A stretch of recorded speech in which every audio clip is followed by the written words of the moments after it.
တိုင်းပြည်ကအလုံးစုံပြည့်စည်နေတာလို့လည်းမဟုတ်ဘူး Few moments later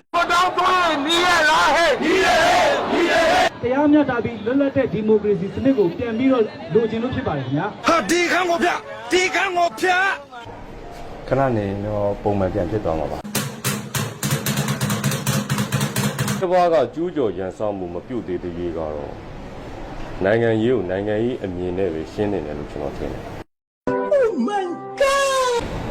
တိုင်းပြည်ရဲ့ရွေးတစ်ခုကိုတွားနေတာတော့အမှန်ပဲဗျာ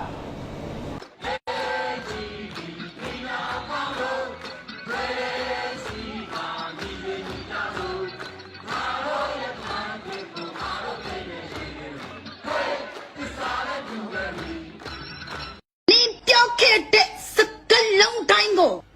你表开的是个龙蛋，是个龙蛋，是个蛋是个蛋个，大文有目，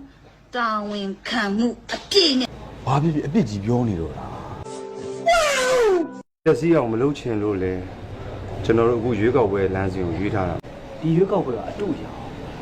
တကယ်အမှန်မရှက်ပါဘူး ဒီလိုကားမျိုးများတိုင်းတစ်ပါးသားများကြည့်ပြီးလို့ရှိရင်တို့ဗမာပြည်မှာတထောင်သားတွေရှိနေပါလားလို့သူတို့ထင်သွားမှာပေါ့ဟင် ဒီတော့ပေါင်းပြီးအောင်ရပါမယ် အားရပါမယ် ရေပေါ်စီတွေ